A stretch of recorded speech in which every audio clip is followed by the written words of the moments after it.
A newlywed couple set off on their honeymoon to the lush shores of Kauai, Hawaii, but they vanished without a trace.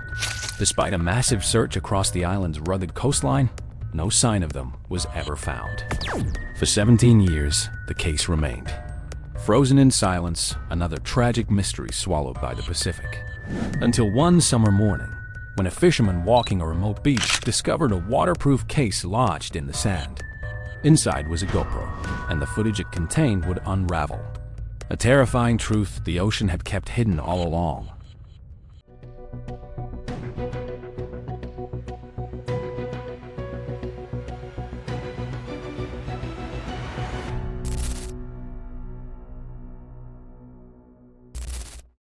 On the morning of July 19, 2005, the front desk staff at a beachfront resort on Kauai noticed something unusual. A room that should have been vacated the previous afternoon was still untouched. The bed was neatly made, towels unused, and the couple who had checked in less than a week before had not returned for checkout. Their luggage, left in the room closet, was neatly arranged as though waiting to be packed. At first, it seemed like a harmless delay. Tourists missed checkout times often, lingering on the beach or squeezing in one last excursion before heading to the airport. But by evening, when multiple calls to the room went unanswered and their rental car remained in the hotel lot, the situation shifted from mildly inconvenient to deeply concerning.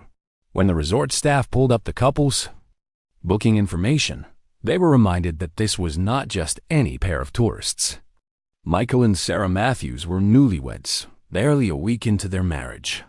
Their honeymoon package included island tours, dinners, and a return flight already scheduled. Guests on honeymoons rarely miss checkouts, and certainly not without notifying the front desk. That detail caught the attention of the manager, who contacted the local police precinct to report a possible missing persons case. Within hours, the concern spread. The Matthews families, back home on the mainland, had been expecting a phone call that morning. Instead, they too had been met with silence. Calls to their cell phones went straight to voicemail.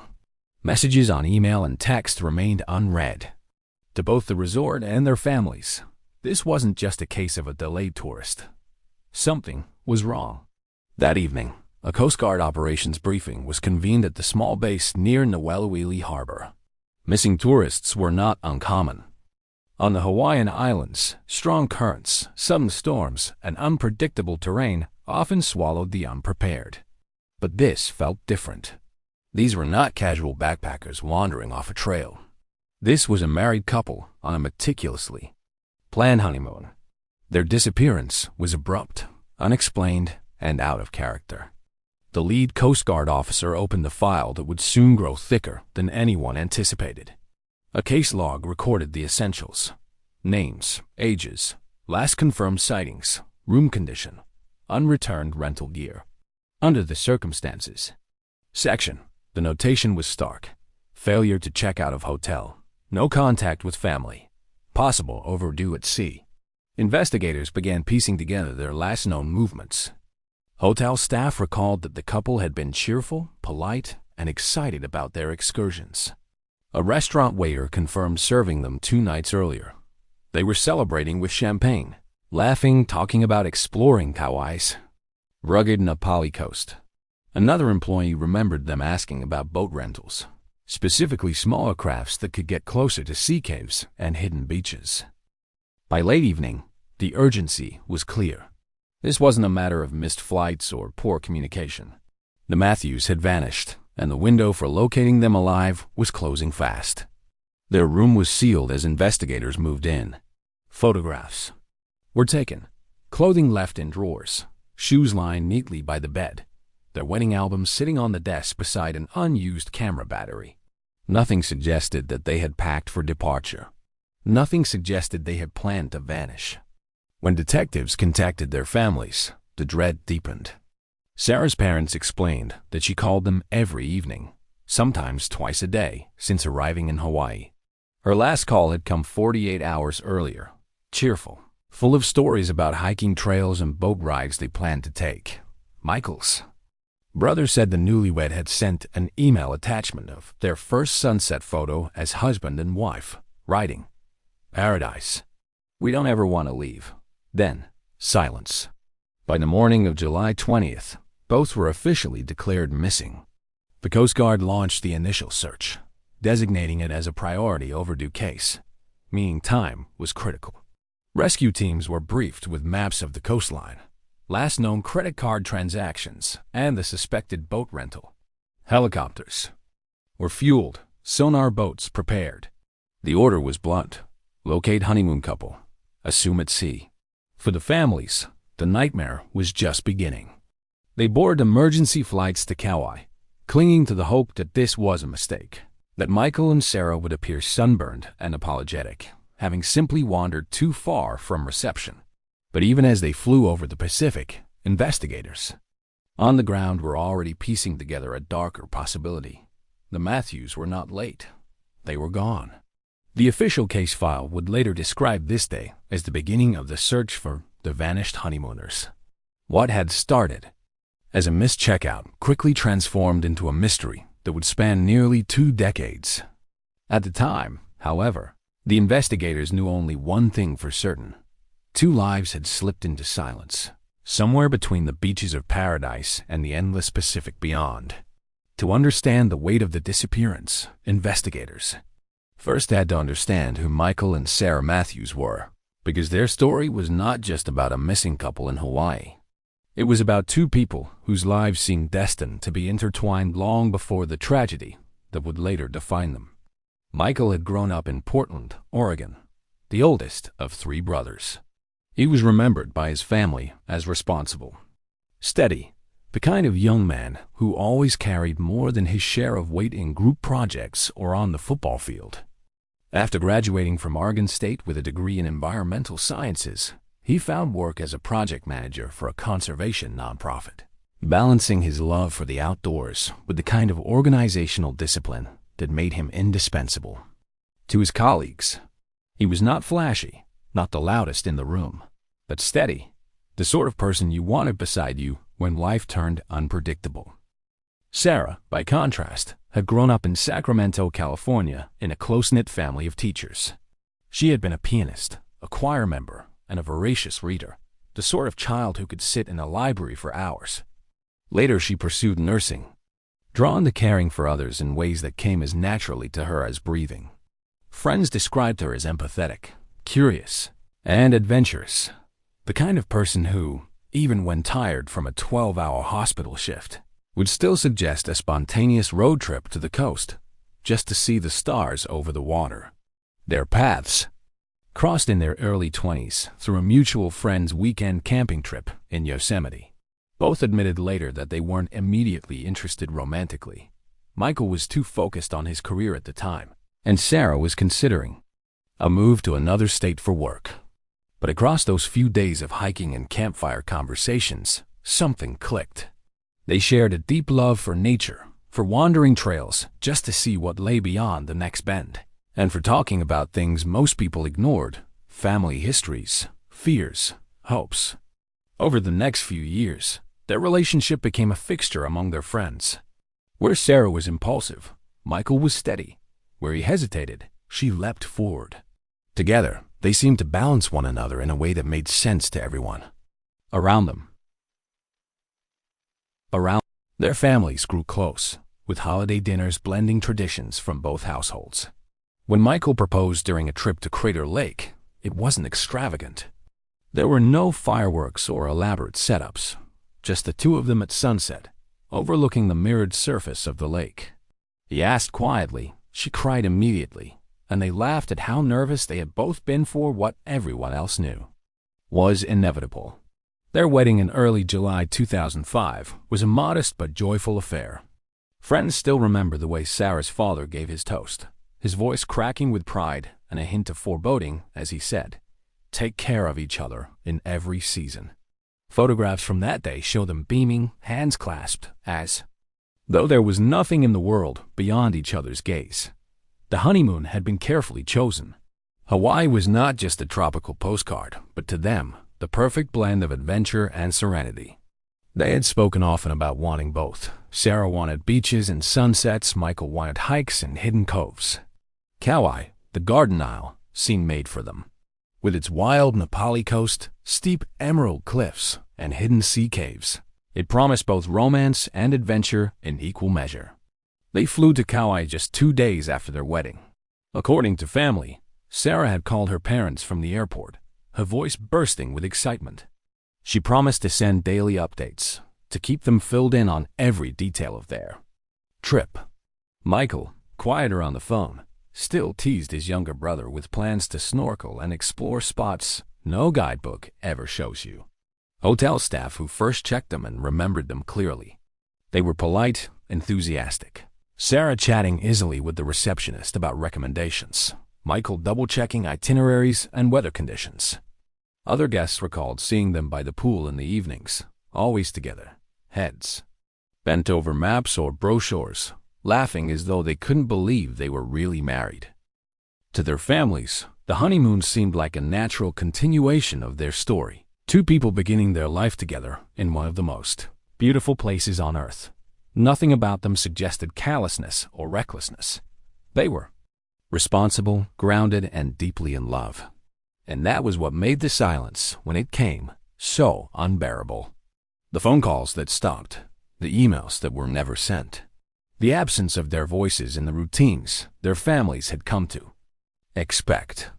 Michael and Sarah weren't the kind of people who vanished, and yet, in the summer of 2005, they vanished. The timeline of Michael and Sarah's final days on Kauai was pieced together slowly, through interviews with hotel staff, receipts, witness statements, and fragments of memory from tourists who never expected to become part of a missing persons investigation. The couple's first days were typical of honeymooners. They checked into their resort, enjoyed long dinners overlooking the ocean, and spent afternoons exploring the nearby beaches. A waitress remembered Sarah's laughter as she leaned across the table to show Michael a silly photo she had snapped of him with a lei too large for his head. Another guest recalled the two of them renting bicycles and pedaling along the coastline, waving as though the world were theirs. But as investigators traced their itinerary, the days began to narrow toward a troubling silence. On July 16th, 2 days before their scheduled departure, the Matthews visited a small rental shop near Hanalei. The clerk, who had worked there for years, later told police she remembered them well. Sarah was enthusiastic, asking about hidden beaches and coves. Michael was more cautious, pressing for details about safety, tides, and whether the weather looked stable. They rented snorkeling equipment and inquired about smaller boats capable of hugging the Na Pali Coast, vessels that could slip into sea caves and bring them close to waterfalls that crashed directly into the Pacific. That same evening, other hotel guests saw them by the pool with their GoPro camera. They appeared to be testing it, taking short videos of each other and reviewing them on the tiny screen. Several people later told investigators that Sarah seemed especially excited about documenting every detail of their trip. She had joked that she wanted to show everyone back home what paradise really looked like. The last confirmed dinner they had at the resort was on July 17th. The receipt showed 2 seafood entrees and a bottle of champagne. The waiter, when questioned years later, remembered them because they stood out, young, glowing with that unmistakable energy of new marriage. He recalled that Sarah had asked about the best sunrise views on the island, while Michael inquired about trails that weren't on tourist maps. The couple left smiling, holding hands, walking toward the shoreline, as though eager to savor every moment. The following morning, July 18th, is where certainty ends and speculation begins. Hotel housekeeping noted that the couple's bed had been slept in but not made. Their clothing was left in the closet. The GoPro charger was missing, suggesting they had taken the camera with them. Staff at the front desk remembered them walking through the lobby mid-morning, dressed in casual clothes, carrying a small backpack. Sarah had a scarf wrapped loosely around her hair, and Michael was holding what looked like snorkeling gear. They told the concierge they might not be back until late afternoon. From that moment, the trail grows faint. A tourist couple visiting from Canada later told investigators they saw Michael and Sarah at the pier, speaking with a man who rented small boats. The witness remembered because Sarah had waved at their young daughter, making the child giggle. The couple couldn't recall precise details, but their memory placed the Matthews near the harbor shortly before noon.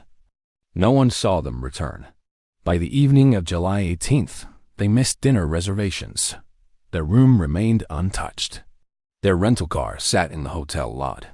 The next morning, July 19th, they failed to check out as planned. By then, their families were expecting updates that never came. Investigators would later circle these hours endlessly, drawing maps, pinning photographs, and trying to reconstruct where the Matthews went after leaving the hotel lobby. Everything pointed toward a single excursion, a boat trip along the Na Pali Coast. It was exactly the kind of adventure they would have chosen. Dramatic cliffs, hidden caves, secluded beaches accessible only by sea. And it was precisely the kind of place where the line between beauty and danger could vanish in an instant. For years afterward, the last image of them together, caught in the background of another tourist's photograph on the pier, would haunt both families. They were smiling, sunlit, and unaware that this candid, blurry frame would become their final trace before disappearing into the silence of the Pacific. By July 20th, Matthews had been missing for more than 48 hours. For honeymooners who had been calling family every day, the silence was deafening. At 9 a.m., the Kauai Police Department and the U.S. Coast Guard officially classified the case as a priority search and rescue operation. The response was immediate and immense. Within hours, a command center was established near Na Pali Harbor, its white tents buzzing with radios, maps, and anxious officials. It was the kind of mobilization reserved not for casual tourists who strayed too far, but for cases where every minute meant the difference between rescue and recovery. Helicopters were the first into the sky. Their rotors beat against the humid morning air as they climbed over Kauai's jagged ridges and out toward the Pacific. Pilots flew low and fast along the Na Pali Coast, scanning the violent meeting point of rock and sea for any trace of the missing couple. A bright life vest, a floating backpack, the flash of a hand raised from the waves. From above, the coastline looked both beautiful and merciless. Towering cliffs plunged into narrow beaches where waves struck with the force of a hammer. The aerial crews flew in tight grid patterns, eyes fixed downward, radios crackling as they relayed each negative, sighting back to the command center. On the water, search boats fanned out in wide arcs. Some belonged to the Coast Guard, others to local volunteers who knew the sea better than any chart. The swells were unpredictable, tossing vessels as crews leaned over railings with binoculars. They searched not only for people, but for signs, a drifting cooler, a fragment of fiberglass, anything that might suggest where the Matthews had gone. Divers prepared for the grim work of searching reefs and underwater caves, where currents could pin the unprepared in seconds. Back on shore, volunteers combed the beaches. Some were locals moved by compassion, others tourists who simply couldn't ignore the posters already being printed and handed out. The Matthews wedding photograph, Michael in his gray suit, Sarah in white lace, was suddenly everywhere. Flyers were taped to surf shops, tacked to telephone poles, passed hand to hand with pleas. Have you seen this couple? When Michael's and Sarah's parents arrived that evening, the search took on a deeper urgency. Exhausted from long flights, they were escorted directly to the command center. Journalists recorded their faces, pale, hopeful, stunned by the sudden nightmare that had unfolded in paradise. In brief statements to the press, Sarah's father begged for anyone with information to come forward. Michael's mother, her voice breaking, whispered that her son would never give up on the woman he loved. For the searchers, the emotional weight was crushing. They weren't looking for nameless tourists. They were looking for newlyweds, two young lives that had just begun. Coast Guard officers later admitted that the photograph of Michael and Sarah taped to the command board haunted them during those first desperate days. Every detail was logged with military precision. Flight paths, boat tracks, areas covered on foot. The island itself was mapped into a grid, each sector marked off as crews returned exhausted and empty-handed. Search dogs were brought in to cover dense vegetation along the coast, handlers leading them over cliffs and through narrow jungle paths. The dogs caught faint scents at times, but the wind shifted too quickly, carrying away what little trail might have lingered. On July 21st, the search expanded even further. Fixed-wing aircraft scanned miles offshore. Satellite images were requested to detect anomalies on the surface of the sea. Oceanographers were consulted about currents, how they might carry objects away from the Na Pali Coast, scattering them across hundreds of miles in just a few days. The answer was chilling. If the Matthews had been swept out, the Pacific could have carried them anywhere. Day after day, the teams returned with nothing. Helicopter crews strained their eyes against endless blue water. Divers emerged shaken by powerful surges and poor visibility. Volunteers on shore bent to inspect every piece of driftwood, every scrap of fabric, only to shake their heads and move on. The ocean gave back nothing. At night, the command center glowed under floodlights as exhausted rescuers regrouped. Maps were spread with circles and arrows. Theories were debated. Had the couple taken a boat that capsized? Had they been caught by a sudden squall? Had they wandered into a sea cave and been trapped by the tide? Each idea carried weight, but none produced evidence. The families refused to leave. They stood each morning at the harbor as the boats went out, their eyes following until the vessels disappeared against the horizon. Sarah's mother pressed her daughter's wedding photograph into the hands of anyone willing to take it, whispering, "Please, don't stop looking." By the end of the first week, over 150 square miles of ocean and coastline had been searched. The official reports listed hours flown, miles scanned, currents studied. But beneath the numbers was a quieter truth. Not a single trace of the Matthews had been found. For the searchers, the silence of the Pacific became unbearable. For the families, it became something worse, a gnawing uncertainty that grew heavier with every passing hour. The official search would stretch for more than 10 days before being scaled back. But even in those early stages, one thing became undeniable. Michael and Sarah had not simply missed checkout. They had vanished, as though paradise itself had swallowed them whole. As the days of searching stretched into weeks without a single concrete lead, the case of the missing honeymooners began to take on a different shape. In the first moments of their disappearance, the urgency had been purely logistical. Find them before the elements claimed them. But when the Pacific yielded no trace, the questions grew darker, more speculative, and far harder to answer. The first and most widely accepted theory was the simplest: an accident at sea. The Na Pali Coast, for all its beauty, was infamous among locals. Strong rip currents, sudden storms, and towering waves could turn an afternoon adventure into a death sentence. Boaters who underestimated the ocean's mood sometimes never returned. If Michael and Sarah had taken a small craft, even with life vests, the Pacific could have swept them away before rescuers ever had a chance. Oceanographers confirmed that currents along that coastline were merciless. A person, or even a boat, could be carried dozens of miles in a single night. If that had happened, the Matthews might have been lost forever in the vast blue silence. But the lack of evidence complicated this theory.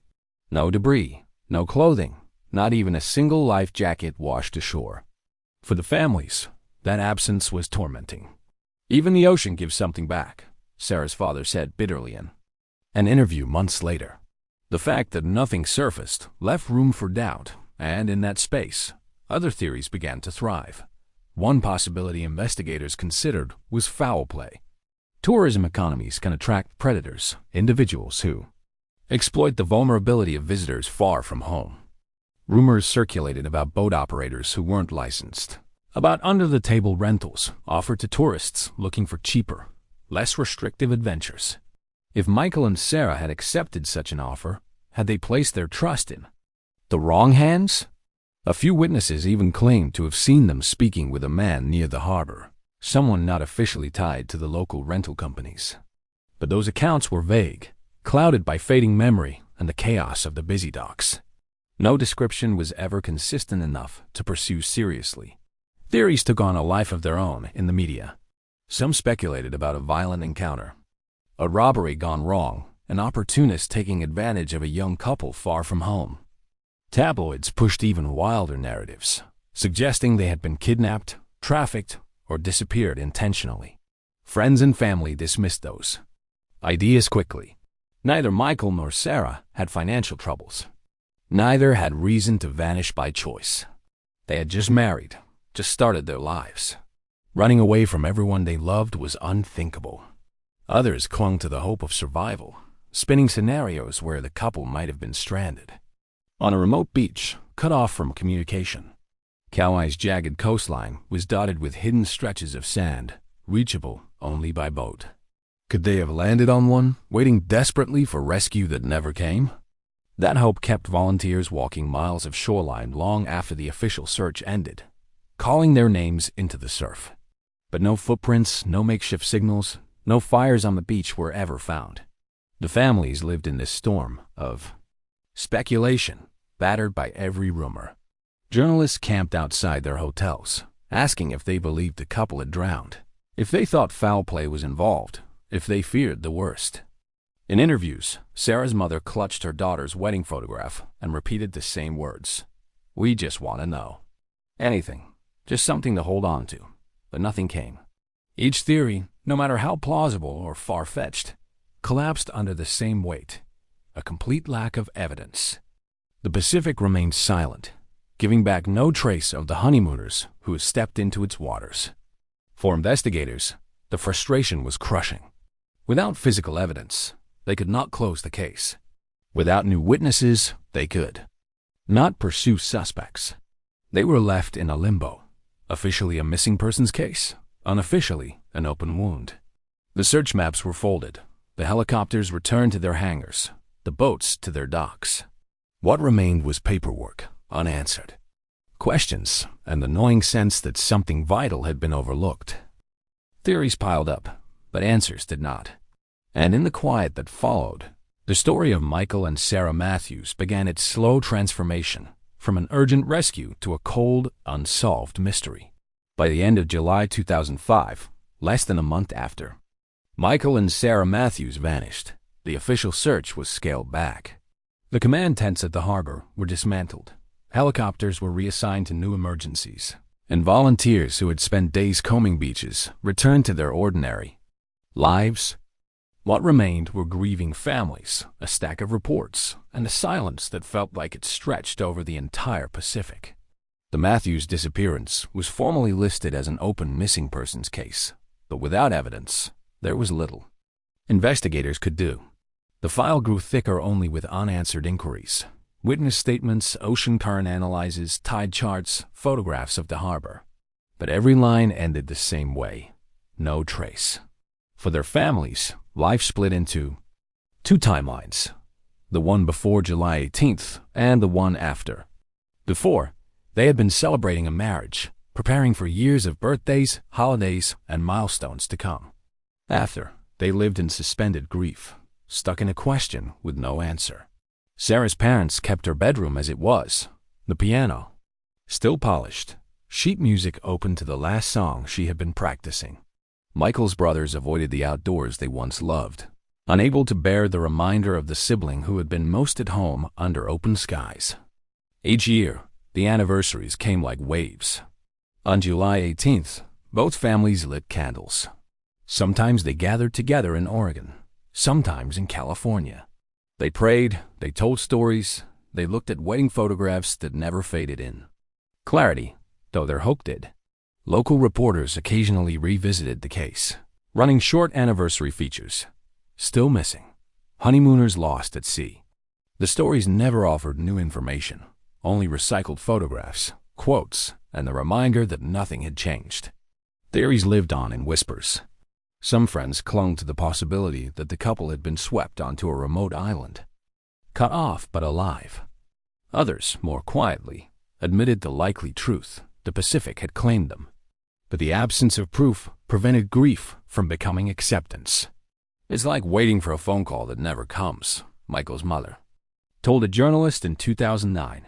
"Every time it rings, you wonder if it's them." Investigators faced the same torment. Detectives who had worked the original case admitted privately that it haunted them. "You don't forget the ones you can't solve," one Coast Guard officer said years later. "You wonder if you missed something, a clue right in front of you." Yet with no new evidence, the Matthews file remained on a shelf, gathering dust except when a new recruit was assigned to review cold cases. Meanwhile, Kauai itself moved on. Tourists still filled the beaches. Honeymooners still checked into the same resorts. Couples still posed for photographs on the Na Pali cliffs. Locals occasionally remembered the missing newlyweds when passing the harbor, but time had dulled the edges of urgency. What had once dominated headlines became just another unsolved mystery among many. For the families, however, time did not soften the loss. It made it sharper. Each year that passed without answers felt like an added betrayal, as though the truth itself had been buried beneath the waves. Sarah's father stopped giving interviews after the 5th anniversary. He told a friend, "It just reopens the wound, and there's nothing new to say." Michael's mother, by contrast, never stopped speaking. She wrote letters to senators, appealed for new searches, begged private companies to use satellite scans. She carried her son's photograph in her purse until the image was creased and worn. In 2012, 7 years after the disappearance, the case was briefly revisited when a fisherman reported finding human remains tangled in nets off the coast. For a moment, hope surged. Finally, perhaps an answer.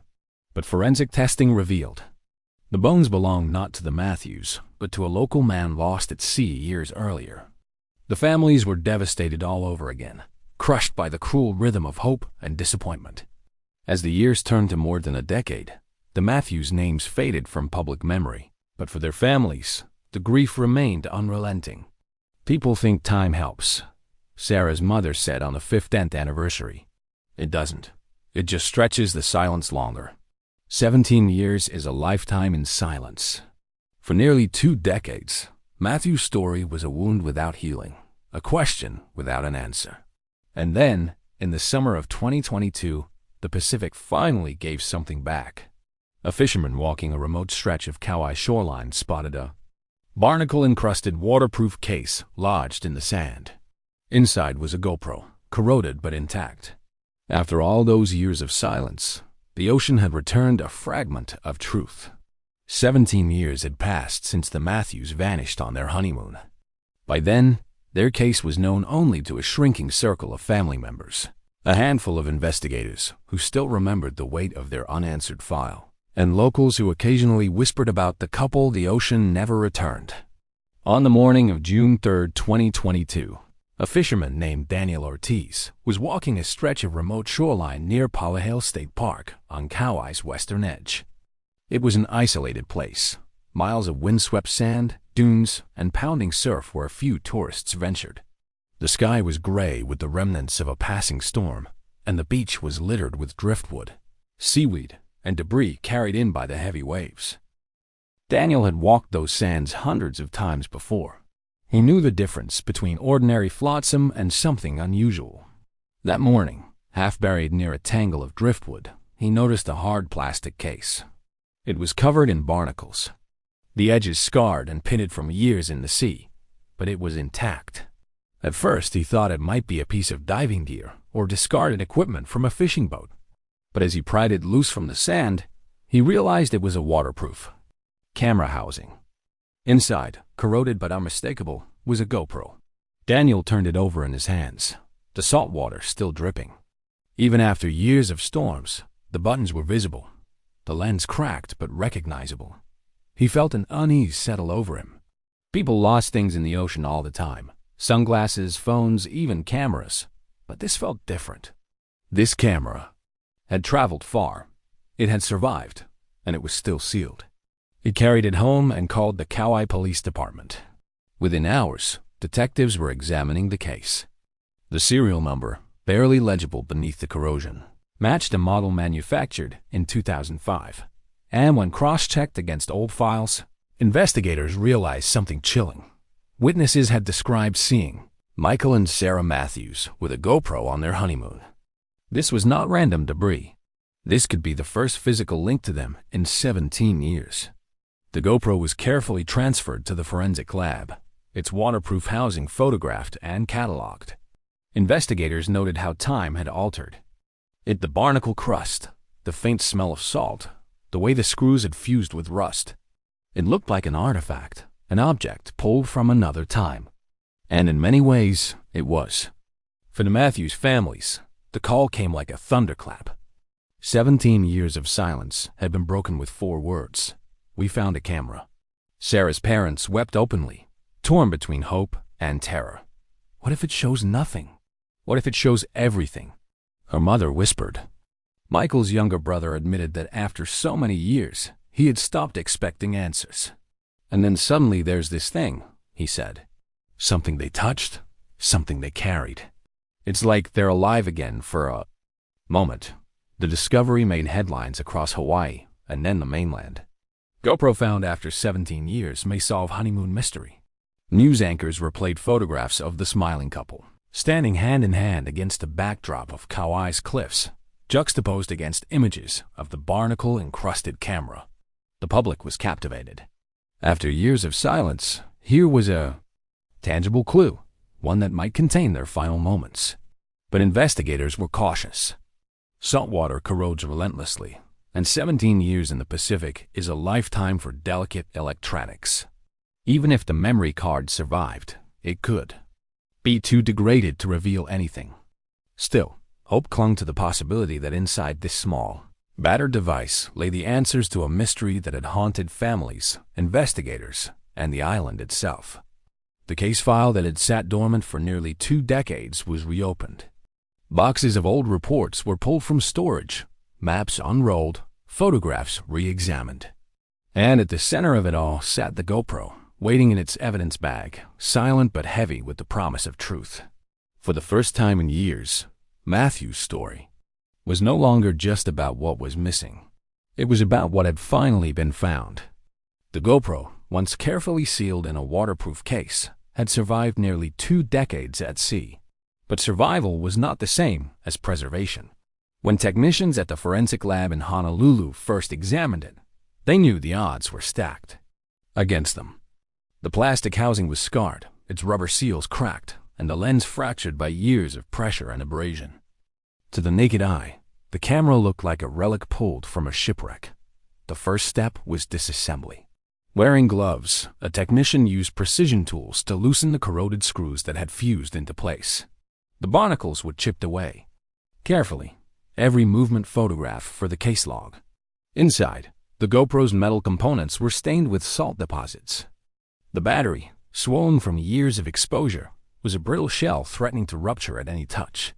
It was removed under a protective hood in case it ignited.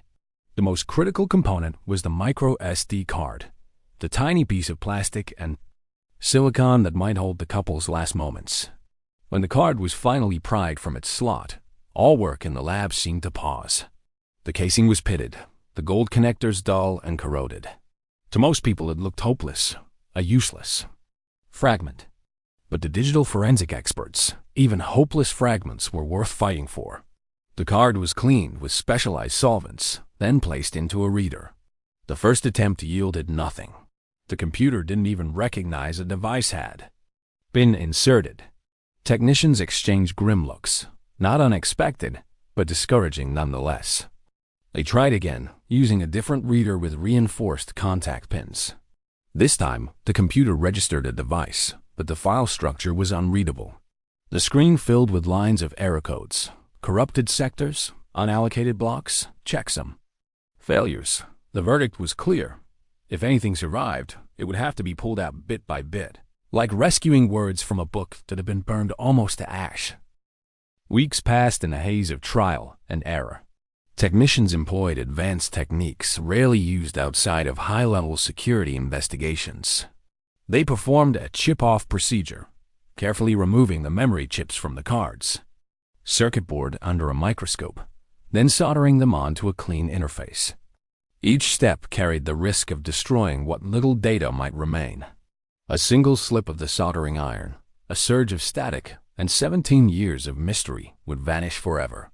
At one point, during a delicate heating process designed to dry internal moisture, a faint wisp of smoke rose from the workstation. The team froze, cutting power immediately. For a few agonizing minutes, they believed they had destroyed the card entirely. Only after a full inspection did they realize the damage was superficial. The memory chips themselves had survived. Relief swept the room. but it underscored the razor-thin margin between success and total loss. Every small breakthrough felt monumental. After dozens of failed reads, fragments of raw data finally appeared. Not images, not videos, but binary strings, proof that something remained. The team began the painstaking process of reconstructing file fragments using specialized software to piece together corrupted sectors. It was like reassembling shattered glass, where most of the shards had been ground to dust. Investigators visited the lab regularly, their presence adding pressure. For them, the camera represented more than evidence. It was the first tangible link to Michael and Sarah in 17 years. Families called daily, desperate for updates, asking if technicians had seen anything. A single frame, a single sound. Each time, the answer was the same.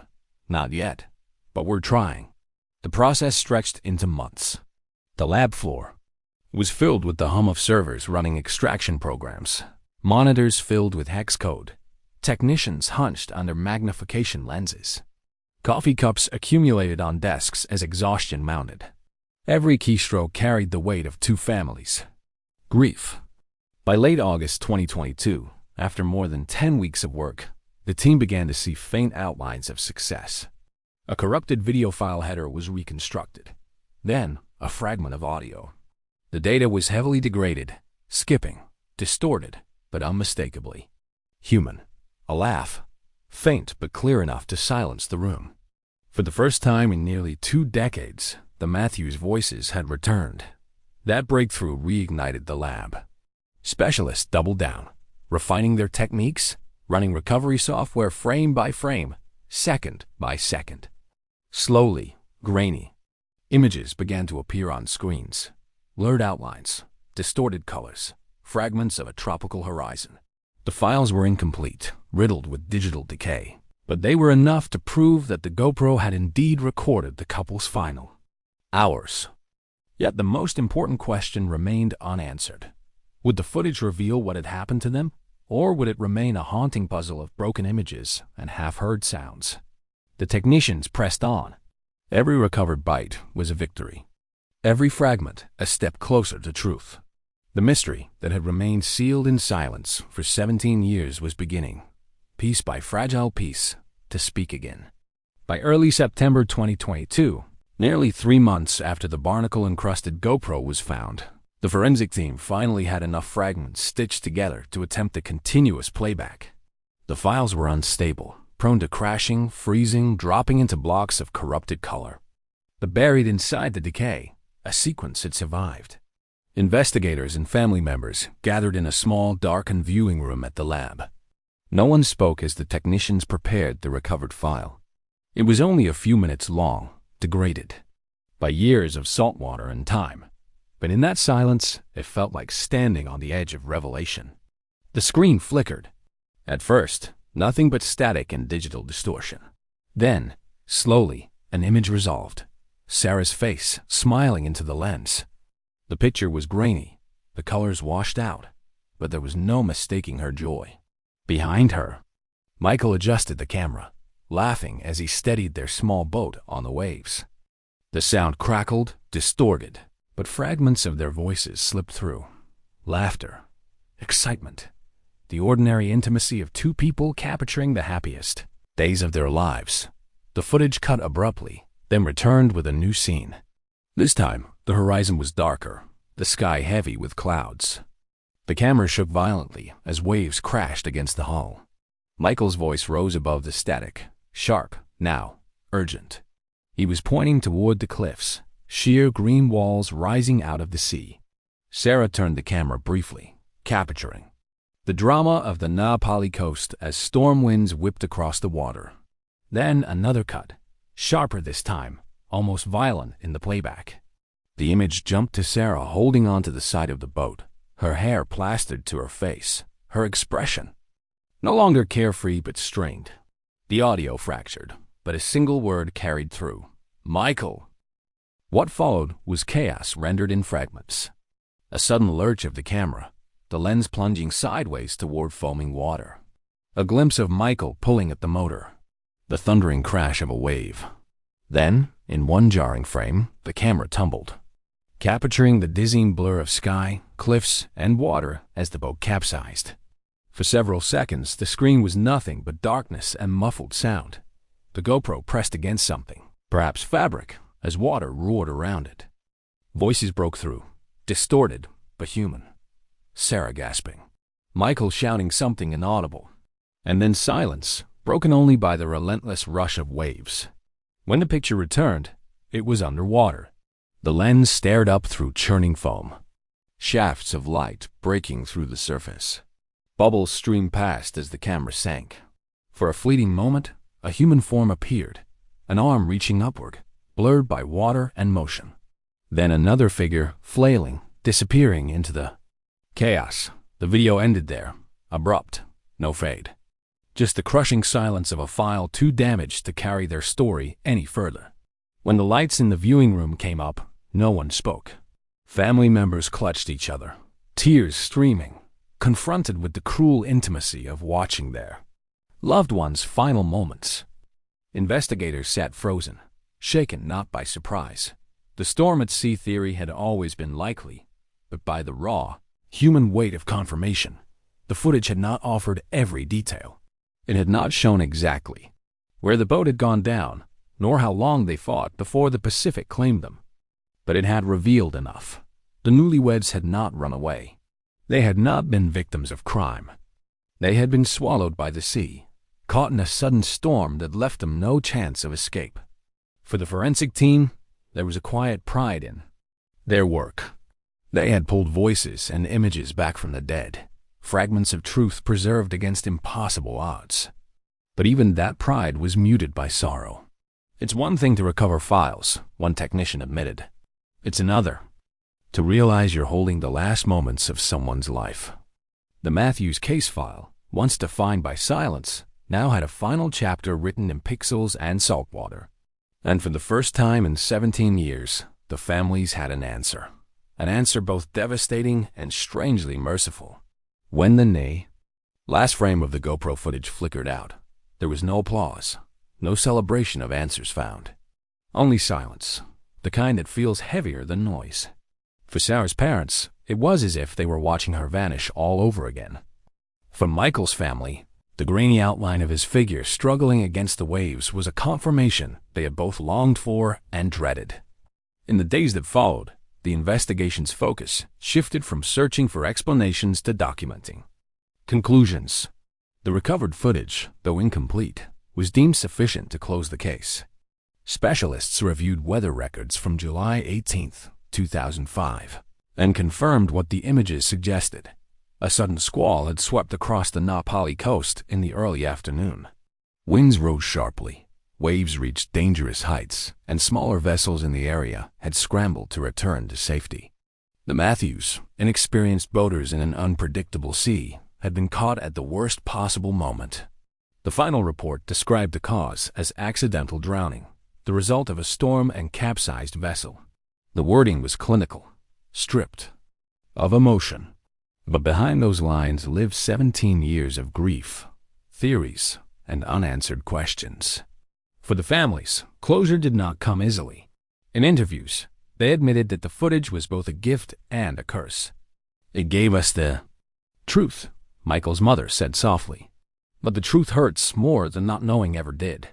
Sarah's father, his hands trembling as he held a photograph of his daughter in her wedding dress, described it differently. We don't have to imagine anymore. We don't have to wonder. But now we carry the weight of knowing. The GoPro itself was returned after forensic analysis. Encased in a new evidence box, it was offered to both families. Neither could bear to keep it permanently. Instead, it was donated to the Kauai police archives, where it remains today, a small, corroded object that once held the final story of two lives cut short. Public reaction was somber. News outlets ran the story under headlines like GoPro reveals honeymooner's final moments and Pacific mystery closed after 17 years. For many viewers, it was heartbreaking but strangely grounding, a reminder of how fragile life is, even in places as breathtaking as Hawaii. For locals, it was another lesson in the power of the sea. The Na Pali Coast, stunning in its beauty, was also merciless in its danger. Investigators who had worked the case years earlier expressed mixed emotions. One retired Coast Guard officer admitted he wept when he saw the footage. 17 years, and I never stopped wondering. We thought maybe we'd missed something. Maybe there was foul play. Maybe we didn't search hard enough. But seeing that video, it told me we hadn't failed them. The ocean had. The Matthews story also sparked changes in local regulations. Boat rental companies were reminded of the importance of safety briefings, weather checks, and tracking returns. Warnings were posted more prominently along the coast about sudden squalls and dangerous currents. Though officials acknowledged that tragedy could never be fully prevented, they hoped lessons from the Matthews case might save other lives. For the families, closure was less about reports or policies and more about memory. They held a joint memorial service, something they had not been able to do 17 years earlier. On a quiet beach near Hanalei, they gathered with friends, relatives, and a handful of locals who had once searched for their children. Flowers were scattered into the surf as waves rolled in gently, as though the Pacific itself was calmer, subdued. Stories were told. Sarah's mother recalled her daughter's laughter, how she always insisted on taking photographs of sunsets, even if they were late for dinner. Michael's brother spoke of camping trips in Oregon, of how his brother carried the heaviest packs, so no one else had to. The families stood together, bound by a loss that had once divided them, but now, with truth revealed, drew them closer. There was no sense of triumph, no relief in the conventional sense.